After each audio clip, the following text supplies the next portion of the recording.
Hello and welcome to this week's review of My Hero Academia Vigilantes. This week we're going to be reviewing the episode Casanova. We kick off this review, as we always do with these reviews, by talking about the positives and the headline positives. All the things I enjoyed about this particular episode, and I thought the humour was fine, the artwork was fine, and the character development was fine. Look, I'm going to be honest with you. Had I written and recorded this review immediately after reading it last night, I would have been far harsher on this one than I will end up being in this review. But this is a very hard episode for me to review because, at best, it's just fine. It really is just fine, and all it really is. The artwork that we get is expressive and has a great personality to it. For an episode that is mostly humour-based, this works to add that greater feeling of intent there, that this isn't an action episode, this isn't a drama episode, it is all humour, and as such the artwork from almost start to finish reflects on that. Even if we get into that brief flirtation with action towards the end of it, it always all presented in a way which is slightly more light-hearted, and I'd hate to say goofy, but there is a slightly more animated look to it all. So as we get into this episode, you see that the reaction, the shots, and the posture of some of our characters is a lot more exaggerated, and there's a lot more personality than what we typically would get in an episode of the manga. How this will look in an animated form, that's something we might well discuss at a later point. Almost every panel in this particular episode has this more cartoonish and expressive look to it, which I can dig. I think that it really does add something to this episode and does underline the humorous tone a lot more and gives it that stronger feeling throughout. There is regrettably no particular shot in this episode that really sticks out to me, nothing that really pushes the boat out, nothing that really makes me go, oh wow, that looks cool, oh wow, that looks funny. There's moments of it, like the little flashback bit that we get with Crawler towards the end of the episode, where we just see all the women that were surrounding him and how they have these weird expressions on their faces, which is, yeah, that's fun, and some of the stuff that we end up seeing, the reaction shots, like I say, is good, the reaction shots are fine, it's good.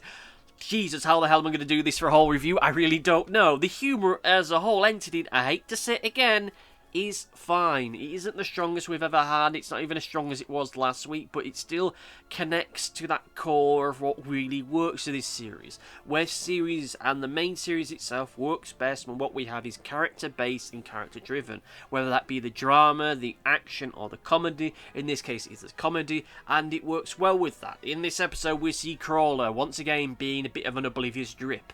He doesn't even drink. I guess that is because the drinking laws in Japan are closer to they are in the United States, where you can't drink under the age of 21. I presume that is the case because Crawley is supposed to be in his first year at university, so he'd have to be at least 18 years old. I mean, yeah, I was drinking when I was younger than that, which might explain a lot, but again, this is another culture shock thing. This is another thing of just being in a different country with different rules and a different relationship to all of this stuff, so yeah, that's the thing. Him being oblivious to everyone flirting around him and trying to get on with him and that going nowhere. Yeah, it's a cute bit. It's a fun little bit. It's a well-worn path in the world of comedy, but it works for what it needs to be. The more funnier sequence, of course, is with Hina, the weird girl that was sucking the towel in the previous episode when she's trying to get him to drink the drink with trigger in it, and just the exacerbation that she has on her face, the expressions that she has, he looks more exaggerated and exacerbated, and she's trying to make him mutate into some crazy weird monster. I like the way that gag is built and how it builds out with it, with her just bringing drink after drink. Oh hey, do you want a beer? Ah no, I can't drink, I'm underage. Oh well, do you want a ginger ale or a cola? Ah yeah, I don't really like bubbly drinks. And just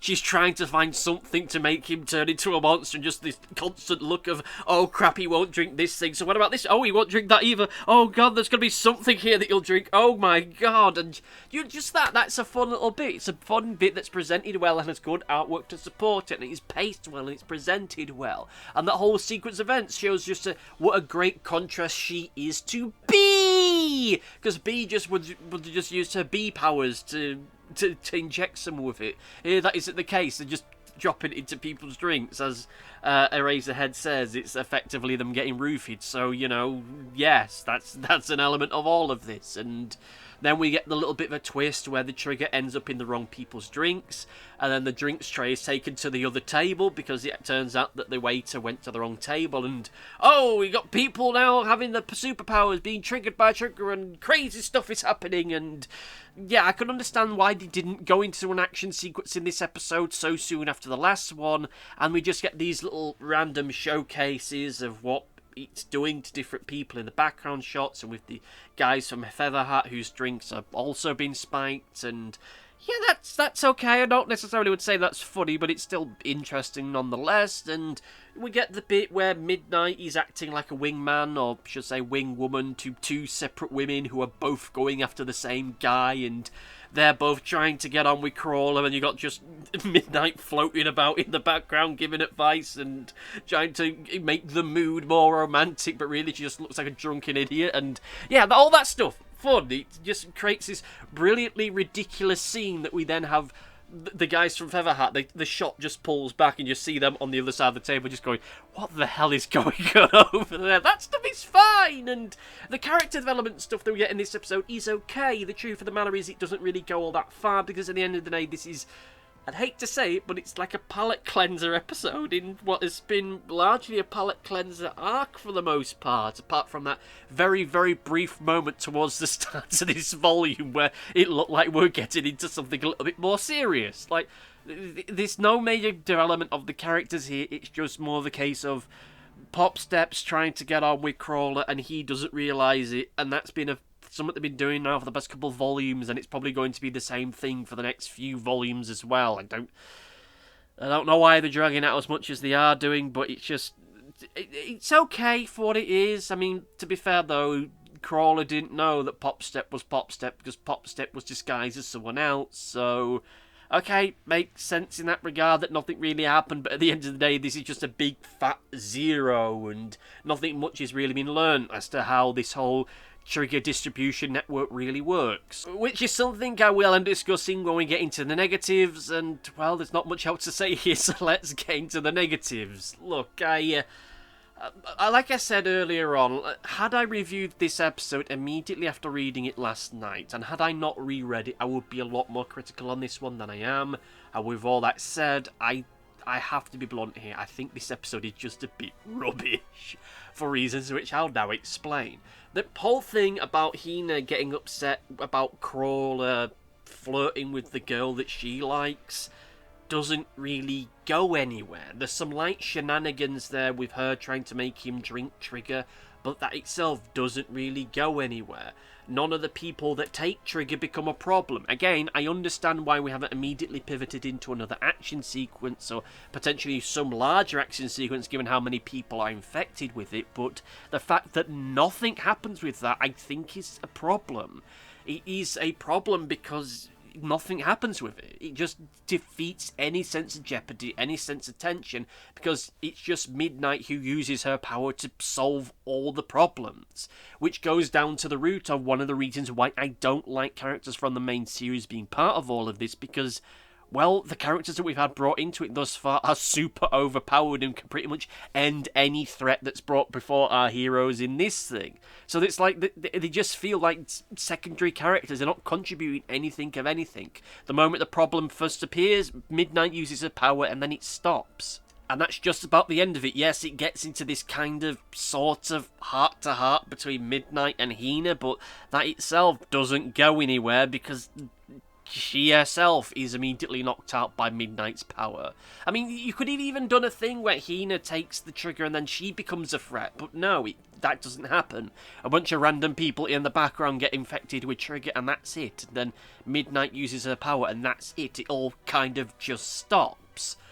The whole thing about the trigger distribution network of this whole series of events, it doesn't feel as though it's connected to what's happening in the here and now. With the stuff with the convention being a front for distributing Trigger, and the crab-based snack company being used to distribute Trigger, makes sense. It makes sense in that regard, and you can see the cogs whirring. You can see how something like that would work, because the similar kind of things are used in real-world crime scenarios. You can see a scenario where events like this are being used to distribute drugs, albeit on a far smaller scale.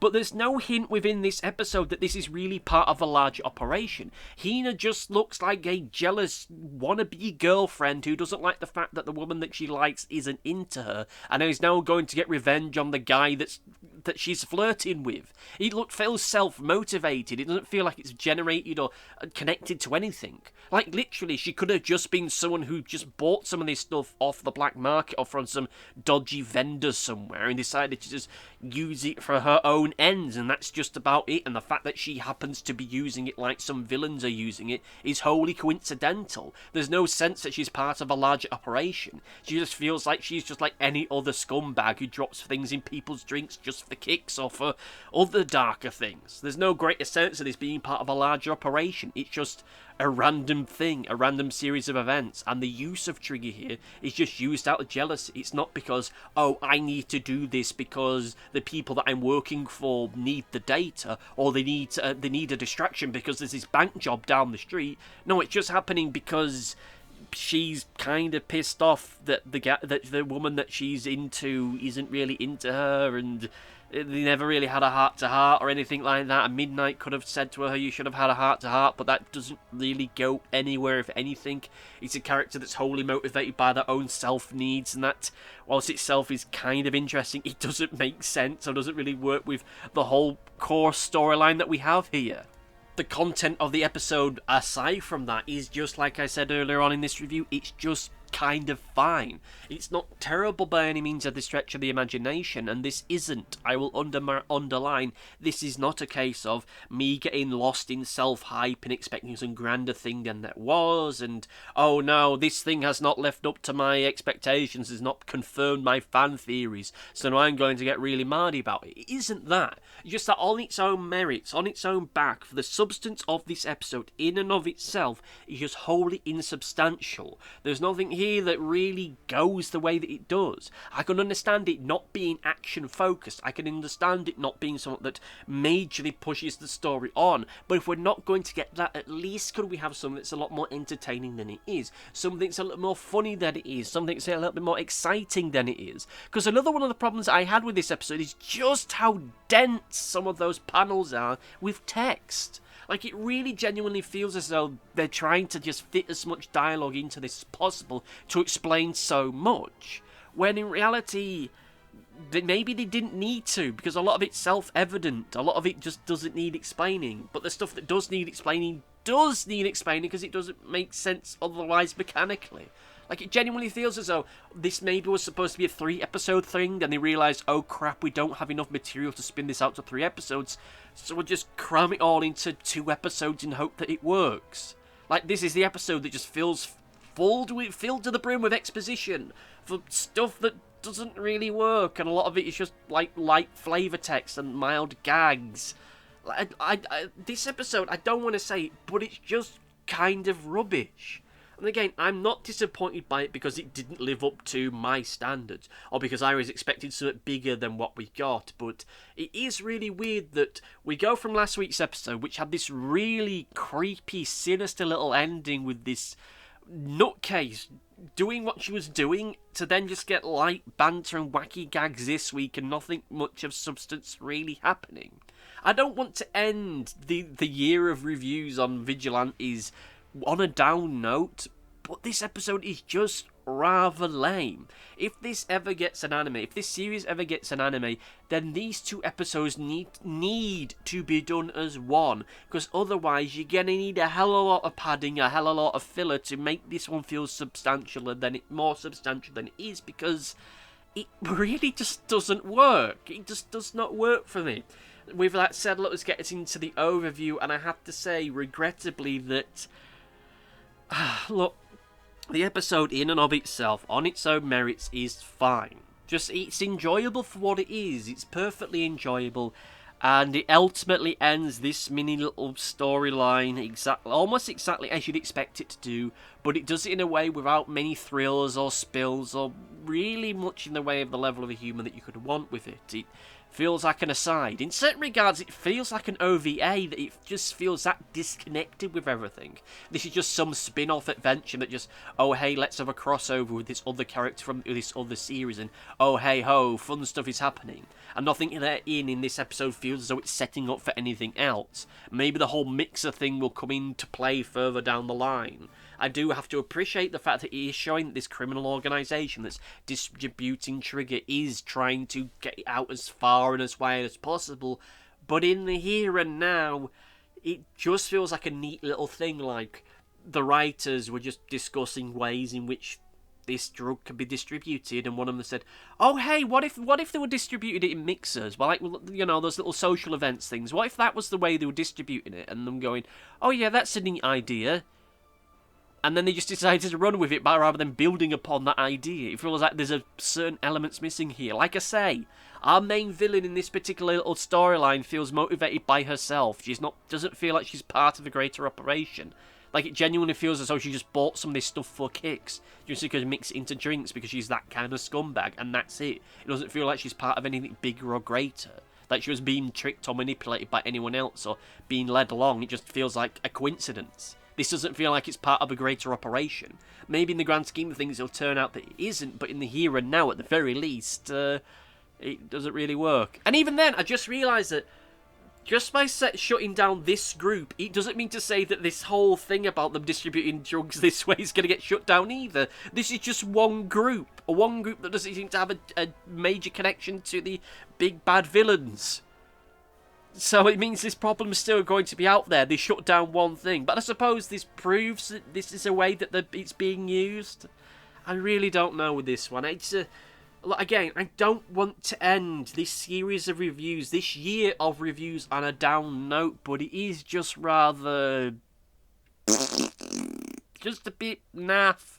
It's fine when it wants to be, but it doesn't really go anywhere to the extent you'd want it to.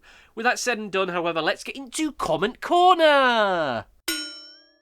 It's time for Comment Corner, recording this several days after the fact and using my brand new microphone. Let's see how this one hangs out. So, very short one, very quick, and we have one comment for the previous video, which comes from Big X1 that says, this one was fun, if gross. This, of course, referring to the episode titled Mixer. And, yeah, thank you for the comment, and, yeah, the whole thing with the towel from the previous episode was really gross, and regrettably it's something that didn't really go anywhere this week, or rather this week you get the idea with this particular episode. It feels really weird to end up doing Comment Corner now, after this rest of this review has been and gone, because this review was recorded before it became clear that My Hero Academia was going to get an anime, or rather My Hero Academia Vigilantes was getting an anime in the new year, so yeah, it does feel really weird, but hey, it does mean that the final review of this year isn't going to be going out on a bum note, so hooray! That's fantastic, that's great, that's good.